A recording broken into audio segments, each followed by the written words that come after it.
नमस्कार दोस्तों, मैं हूं रेलवे पॉइंट्समैन अंकुश। दोस्तों स्वागत है एक और नए वीडियो में। और आज की इस वीडियो में हम बात करने वाले हैं आरआरबी ग्रुप डी 2025 की जो पहले फेज का एग्जाम कंप्लीट हो गया है उसकी एक्सपेक्टेड कट ऑफ के बारे में। बहुत सारे कैंडिडेट हैं जिनका एग्जाम रेलवे ग्रुप डी 2025 का हो चुका है, तो अब वो सोच रहे हैं कि अगर हमारे अच्छे खासे मार्क्स आए हैं रॉ मार्क्स, तो हम पीईटी यानी फिजिकल इफिशियंसी टेस्ट, जिसमें मेल कैंडिडेट के लिए 4 मिनट 15 सेकंड में 1 किलोमीटर की रनिंग यानी 1000 मीटर की रनिंग और 100 मीटर की रनिंग 35 किलो का वजन लेकर 2 मिनट के अंदर चलना होता है। वहीं फीमेल कैंडिडेट के लिए 1 किलोमीटर यानी 1000 मीटर 5 मिनट 40 सेकंड में और 100 मीटर 2 मिनट के अंदर 20 किलो का वजन लेकर फीमेल कैंडिडेट के लिए चलना होता है। तो इसकी तैयारी करनी चाहिए या फिर नहीं, कितने मार्क्स आने पर इसकी तैयारी करनी चाहिए? तो देखो, कट ऑफ 2 प्रकार से जाती है। सबसे पहली कट ऑफ तो आपकी जाएगी फिजिकल के लिए, यानी कि जो पीईटी एग्जाम होगा उसके लिए जाएगी। इसके बाद जब इसकी फाइनल कट ऑफ जाएगी जिसमें आपका पैनल में नाम आएगा, तो वो वाली जो कट ऑफ है वो 4 से 5 नंबर इंक्रीज हो जाएगी। पीईटी के लिए 3 गुना कैंडिडेट को ग्रुप डी में बुलाया जाता है जिसकी रनिंग कराई जाती है। तो उसमें से बहुत सारे कैंडिडेट फेल भी हो जाते हैं और बहुत सारे कैंडिडेट पास भी हो जाते हैं। इस वजह से 3 गुना कैंडिडेट को बुलाया जाता है। और इसके बाद जो फाइनल कट ऑफ बनाई जाती है उसमें 1:1 यानी कि जितनी वैकेंसी हैं उतने ही कैंडिडेट को डॉक्यूमेंट वेरिफिकेशन के लिए बुलाया जाता है। तो उस टाइम पे थोड़ी कट ऑफ बढ़ जाती है, इनफैक्ट 4 से 5 मार्क्स भी बढ़ जाती है। लेकिन अब सवाल ये आता है कि अभी के हिसाब से कितने मार्क्स उसके आ रहे हैं रॉ मार्क्स, जिससे वो आगे तैयारी पीईटी की कर सकता है। क्योंकि इतना तो आइडिया लग जाता है कि हम कितने क्वेश्चन मैथ, रीजनिंग, साइंस और करंट अफेयर में करके आए हैं। तो देखो, ये सारी जो चीज़ें हैं ये बहुत सारे फैक्टर पे डिपेंड करती हैं। पहली तो करती है वैकेंसीज की संख्या कितनी है, किस जोन में है, किस कैटेगरी की हैं। दूसरी चीज़ है कि उस जो वैकेंसी है और जो जोन है उसमें कैंडिडेट की संख्या कितनी है। तीसरा होता है पेपर के लेवल पे डिपेंड करता है कि आपकी जो कट ऑफ कितनी जा सकती है। और चौथा होता है एक नॉर्मलाइजेशन, जिसका आपने नाम सुना होगा। और ये एक तरह से मेरे हिसाब से किस्मत मानी जाती है, क्योंकि नॉर्मलाइजेशन जिस तरह से होता है उस तरह से किसी कैंडिडेट को भी नहीं लगता है कि हमारी शिफ्ट इतनी इजी थी या इतनी हार्ड थी। तो नॉर्मलाइजेशन बहुत बड़ा रोल प्ले करता है हमारी कट ऑफ में। लेकिन फिर भी आप सबको ये आइडिया लग जाएगा पेपर के लेवल, वैकेंसीज और कैंडिडेट के नंबर से। देखो, अभी के हिसाब से जो 2022 में एग्जाम हुआ था उसमें बहुत टफ मैथ और रीजनिंग पूछी गई थी। इनफैक्ट साइंस भी बहुत टफ पूछी गई थी। लेकिन इस बार की मैथ और रीजनिंग बहुत ज़्यादा इजी बताई जा रही है। और मैंने 2-4 ऐसे कैंडिडेट हैं जो एएलपी का एग्ज़ाम दिए हुए थे और उन्होंने ग्रुप डी का एग्ज़ाम दिया, मतलब अच्छा खासा उनके पास एक्सपीरियंस है। उन्होंने बताया है कि सच में मैथ और रीजनिंग इस तरह से आ रही है कि आप 55 में से 55 मार्क्स भी कर सकते हो जो अच्छे से पढ़ के गया है। वरना 1-2 मार्क्स इधर उधर हो जाएंगे, लेकिन आप 53 100% उसमें अटैम्प्ट कर दोगे और 20 प्लस साइंस में भी अटैम्प्ट कर दोगे, क्योंकि इतनी ईजी साइंस आ रही है। लेकिन सबसे बड़ी चीज़ है करंट अफेयर, जो कि सभी चीज़ें बिगाड़ दे रही है। और 20 मार्क्स में से 3, 4, 5, 6 ही मार्क्स एक पढ़ने वाला कैंडिडेट ला पा रहा है। इस वजह से कट ऑफ पे बहुत बड़ा असर पड़ने वाला है। यानी कि इस बार की जो कट ऑफ है पेपर के लेवल पे बहुत ज़्यादा डिपेंड कर चुकी है।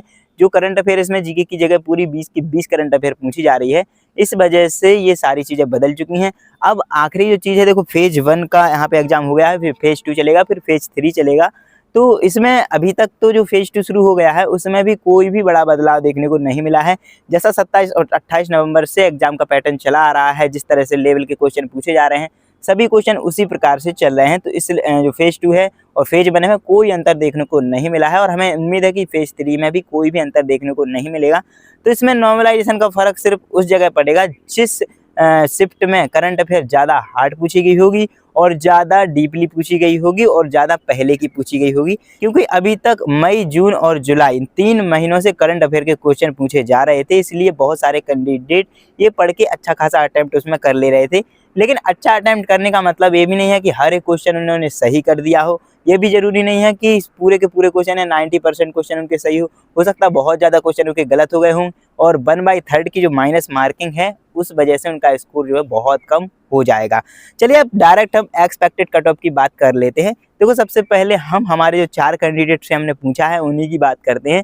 एक ने 76 अटैम्प्ट किए थे, 81 अटैम्प्ट किए थे और एक थोड़ा ज़्यादा ही पढ़ने वाला था, 89 अटैम्प्ट किए थे और एक ने किए थे 83 अटैम्प्ट। इस प्रकार इन लोगों का अटैम्प्ट रहा है। लेकिन जो 76 अटैम्प्ट करने वाला कैंडिडेट है उसने पूरे श्योर क्वेश्चन अटैम्प्ट किए थे। मतलब वो कह रहा था कि 2 या 3 क्वेश्चन हमारे गलत निकल सकते हैं, इससे ज़्यादा गलत नहीं निकल सकते हैं। यानी कि जो इसका स्कोर है वो 70 बनेगा। बाकी और जो कैंडिडेट हैं जिन्होंने ज़्यादा अटेम्प्ट किए हैं 81, 83 और 89, ऐसे कैंडिडेट हैं जिन्होंने कुछ तुक्के भी लगाए थे, तो इनका स्कोर हो सकता है 70 से कम भी बन सकता है, क्योंकि अगर 6-7 क्वेश्चन भी गलत हो गए तो उससे बहुत बड़ा फर्क पड़ जाएगा। तो ओवरऑल हम देखें तो 70 लगभग इन 4 कैंडिडेट का एवरेज निकल के आया है और ये चारों कैंडिडेट पढ़ने ही वाले थे। और जिन्होंने 89 अटेम्प्ट किए हैं उसने लगभग 10 तो तुक्का मार दिए हैं, वो भी करंट अफेयर में मारे हैं, तो आप समझ सकते हैं। तो इस तरह से इन्होंने अटेम्प्ट किए हैं और इनका जो एवरेज स्कोर है रॉ मार्क्स 70 के समथिंग आ रहा है।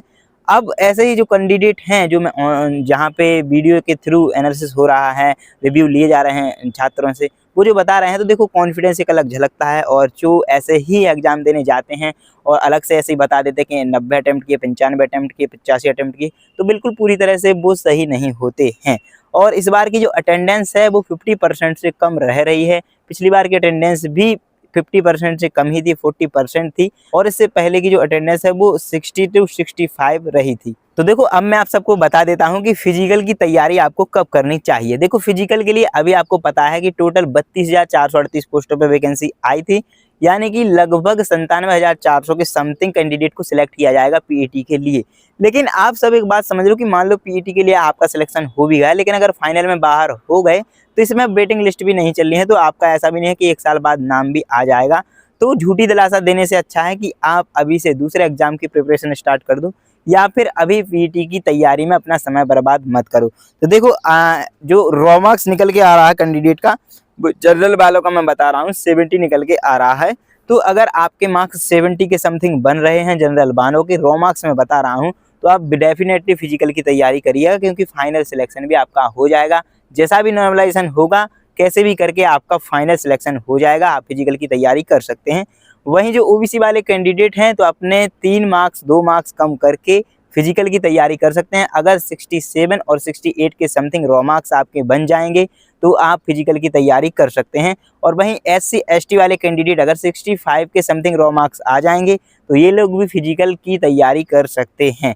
लेकिन जनरल वालों के 70, ओबीसी वालों के 67 68, एससी एसटी वालों के 65 से अगर नंबर कम आ रहे हैं तो अभी से आप फिजिकल की तैयारी बिल्कुल मत करिएगा। अभी आप नॉर्मलाइजेशन होने का इंतजार करिएगा। जब रिजल्ट आ जाएगा, कट ऑफ आ जाएगी, तब से कम 1.5 महीने का समय दिया जाता है, तो उसमें भी आप अपनी फिजिकल की तैयारी कर सकते हैं। बाकी ये मेरी राय थी, और आप सभी के मन में क्या है ये भी आप बता सकते हैं। और आपको क्या लगता है कि इसकी कट ऑफ कितनी जाएगी, ये भी कमेंट में ज़रूर बताइएगा। और उम्मीद है कि अब आपको सारा कुछ समझ में आ गया होगा। बाकी और डिटेल एनालिसिस हम करेंगे जब सारी शिफ्टों के एग्जाम हो जाएंगे। अभी तो आधा एग्जाम भी कंप्लीट नहीं हुआ है, अभी दिसंबर निकलेगा, फिर 16 जनवरी तक इसका एग्जाम चलने वाला है। तो यही सारी चीज़ें थी, और एक्सपेक्टेड जो हमारी कट ऑफ है वो यहीं रहने वाली है। बाकी आप सब अपनी राय कमेंट में जरूर लिखिएगा, और कोई सवाल है तो कमेंट में जरूर लिखिएगा। उम्मीद है कि आपको वीडियो पसंद आई होगी। वीडियो पसंद आई है तो वीडियो को लाइक और अपने दोस्तों के साथ शेयर जरूर करिएगा। चलिए फिर मिलते हैं अगली वीडियो में, तब तक के लिए नमस्कार, धन्यवाद।